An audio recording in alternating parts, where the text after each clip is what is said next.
Hello guys, I am A K Gautam and you are watching my YouTube channel. तो आज की video में बात करेंगे क्या एलएलबी करने के लिए रटना आना ज़रूरी है। क्योंकि समाज में सबसे ज़्यादा जो भ्रम फैलाया जाता है वो यही है कि एलएलबी की डिग्री यानी कि लॉ की जो पढ़ाई है उसके लिए आपको रटना आना ज़रूरी है। जो बच्चे ज़्यादा रट लेते हैं वो अच्छे से एलएलबी कर पाएंगे। तो ज़्यादातर ये भी कहा जाता है कि अगर आपको रटना आता है तो ही आप एलएलबी करें। तो इस वीडियो में वो सारा मैं भ्रम तोड़ने वाला हूँ, क्योंकि ये एक बहुत बड़ा मिथ है। मैं आपको पहली लाइन में ही बता दूँ इसका आंसर, फिर मैं बताऊँगा कि एलएलबी की पढ़ाई करने के लिए क्या ज़रूरी है। देखिए, एलएलबी की पढ़ाई के लिए रटना ज़रूरी नहीं है। एलएलबी की पढ़ाई के लिए पढ़ना ज़रूरी है। रटने से कुछ नहीं होगा, पढ़ना ज़रूरी है। आपको ज़्यादा पढ़ना पड़ता है, ये चीज़ हम मानते हैं कि एलएलबी की पढ़ाई के लिए आपको ज़्यादा पढ़ना पड़ता है, पर रटना पड़ता है ये चीज़ नहीं है। वो क्यों, वो मैं आपको बताता हूँ। देखिए, जब हम एलएलबी की पढ़ाई के लिए एडमिशन लेते हैं तो हमारे माइंड में सबसे पहले यही आती है कि जो लॉ हैं, वो कोडिफाइड लॉ हैं, उन्हें हमें पढ़ना है क्योंकि थ्योरिकल बुक है। तो ऐसा नहीं है कि आपको एक एक जो लॉ है वो रटा होना चाहिए, क्योंकि वो पॉसिबल है ही नहीं।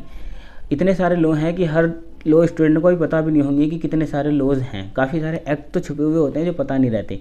तो एक लॉयर का काम क्या होता है, रिसर्च करना। जब भी उसके सामने कुछ प्रॉब्लम आती है तो वो पता लगाता है, बार बार रिसर्च करता है, नेट पर रिसर्च करता है कि क्या उसे रेमेडी मिल सकती है। तो मैं एक आपको जर्नी बताता हूँ कि एलएलबी से एडवोकेट तक की जर्नी क्या होती है, और रटने का कितना रोल होता है और पढ़ने का कितना रोल होता है। जब हम एलएलबी में एडमिशन लेते हैं तो हम सारे लॉज पढ़ते हैं। देखिए, काफ़ी मिथ एक ये भी है, ये मिथ भी क्लियर कर दूँ कि जब हम एलएलबी क्लियर करते हैं तो सब हमसे पूछते हैं कि आप किसकी पढ़ाई कर रहे हैं, आप क्रिमिनल लॉयर हैं या आप फैमिली लॉयर हैं, मैट्रिमोनियल लॉयर हैं। इस तरीके से क्वेश्चन पूछते हैं। सिविल लॉयर हैं, अलग अलग तरह नाम से रहते हैं। लेकिन मैं बता दूं, एलएलबी की पढ़ाई यानी कि बैचलर ऑफ लॉज, उसमें आपको लगभग जनरली जो मेजर लॉ होते हैं वो आपको सारे पढ़ने पड़ते हैं। उसके बाद जब हम प्रैक्टिस करते हैं और इस्टेब्लिश करते हैं धीरे धीरे, वो हमारी वॉलंटरी होती है कि हम किस क्षेत्र में प्रैक्टिस कर रहे हैं धीरे धीरे। फिर उस हिसाब से हम अपने आप को कहते हैं कि हम इस क्षेत्र में प्रैक्टिस करते हैं। लेकिन जो एलएलबी है वो आपको सारे लॉ पढ़ाती है। वो कोई ऐसे नहीं है कि आपको स्पेसिफिकली किसी फील्ड के पढ़ा रही हो। उसके लिए क्या होती है, एलएलएम होती है अगर आप किसी सब्जेक्ट में करते हैं तो ये चीज़ क्लियर हुई। तो जब हम एलएलबी में एडमिशन लेते हैं, अगर हम 3 साल के एलएलबी में ले रहे हैं तो हमारे 3 साल का कोर्स होता है, 5 साल वाले में 5 साल का होता है। यानी कि 3 साल वाले में सेमेस्टर वाइज हमें 30 कोर्स करने पड़ते हैं। तो अब मानो कि हमने जो 30 सब्जेक्ट पढ़े, तो क्या सिर्फ यही लो है? उसके अलावा भी ऐसे लो हो सकते हैं जो हम एलएलबी में नहीं पढ़ पाते, लेकिन वो मेजर लो हम पढ़ते हैं। उसके बाद क्या होता है, पढ़ने तो हमें जब भी पढ़ते हैं, जो ऑप्शनल सब्जेक्ट होते हैं जो हम नहीं ले पाते, क्या हमारी लाइफ में कभी वो केसेस आएंगे? नहीं। तो एक चीज़ ये है कि एलएलबी एक जनरली जो हमें लॉ है वो पढ़ाती है, लेकिन उसके बाद भी हमारी पढ़ाई नहीं रुकती है एलएलबी के स्टूडेंट की। जैसे वो प्रैक्टिस में रहते हैं, जो केसेस आते हैं उन पे वो उसकी उन्हें पढ़ाई करके जाना पड़ता है, क्योंकि उनका काम क्या होता है, रिप्रेजेंट करना। एक अधिवक्ता का काम होता है कि अपने क्लाइंट को रिप्रेजेंट करना कोर्ट में और उसे जस्टिस दिलाना।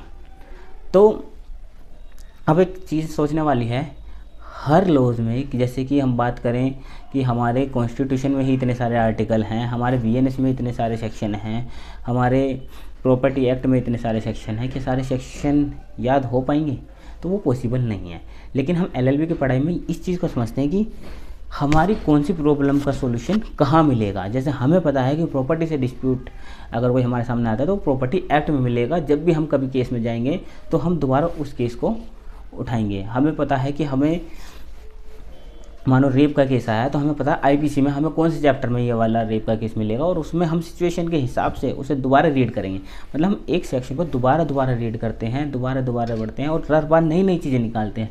क्योंकि बात खाली सेक्शन तक की नहीं है, बात है वहाँ पे केस लॉज भी होते हैं। जब हम कोर्ट में प्रैक्टिस के लिए जाते हैं तो हमें केस लॉज की भी रिसर्च करनी पड़ती है, रिसेंट अमेंडमेंट की भी रिसर्च करनी पड़ती है। ये सारी चीज़ें हमें अपडेट रहना पड़ता है।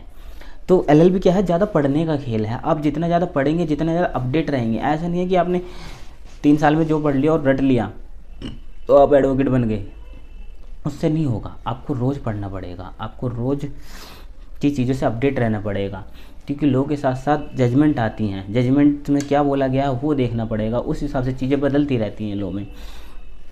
तो एक एडवोकेट जो लॉ स्टूडेंट है वो अपने लॉ करियर में जनरली लॉ को सीखता है, पढ़ने का तरीका सीखता है कि किस चीज़ को कैसे रखते हैं। तो उसे मतलब कि पढ़ना ज़्यादा पड़ता है। वो मैं कह रहा हूँ कि जितने भी एलएलबी के स्टूडेंट हैं सिर्फ 2% या 1% ही सीख पाते होंगे। और जब भी हम जो जितने प्रैक्टिशनर हैं हम उसे प्रैक्टिस इसीलिए कहते हैं कि कोई भी अपने आप को ऐसे नहीं कह सकता कि मुझे सब आ गया। सीखने का काम है और रोज़ सीखते रहते हैं, अपडेट होते रहते हैं। किसी को कम आता है, किसी को ज़्यादा आता है। एलएलबी की पढ़ाई में मुश्किल से लोग हम 2% सीख पाते होंगे। उसके बाद हमें आगे की पढ़ाई खुद करनी पड़ती है। रोज़ केसेस आते हैं, उनके हिसाब से रिसर्च करनी पड़ती है। बहुत सारे लॉज हैं जो एक्ट पता भी नहीं होते। तो क्या काम होता है रिसर्च का। तो सबसे पहले एक एडवोकेट को या लॉ स्टूडेंट को रिसर्च आना ज़रूरी है। उसे पढ़ने का शौक़ होना चाहिए, नई नई चीज़ों को सर्च करना ज़रूरी है कि क्या करंट अफेयर में क्या लॉज चल रहा है, क्या जजमेंट है, ये उन सबसे टच में रहना ज़रूरी है। तो सिंपल सी बात है कि जो एक लॉ स्टूडेंट है, जो मैं आंसर देने वाला हूँ इसमें, कि उसका काम रटना नहीं होता। एलएलबी लॉ स्टूडेंट का काम पढ़ना होता है। जितना ज़्यादा वो पढ़ेगा उतना ज़्यादा उसे नॉलेज होगी। उसे ये पता होना चाहिए कि इसका सॉल्यूशन कैसे मिलेगा और कैसे ये इसको रेमेडी देनी है। अब क्या है, जितना ज़्यादा हम पढ़ेंगे तो उतना ज़्यादा हमें याद भी होगा। ऐसा नहीं है कि हमें बिल्कुल भी रटा नहीं रहता, लेकिन जितनी ज़्यादा हमारी प्रैक्टिस बढ़ती रहती है उतना ज़्यादा हमारे कुछ चीज़ें हमारे माइंड में भी रहती है, जो हमारे एक्सपीरियंस में दिखती है।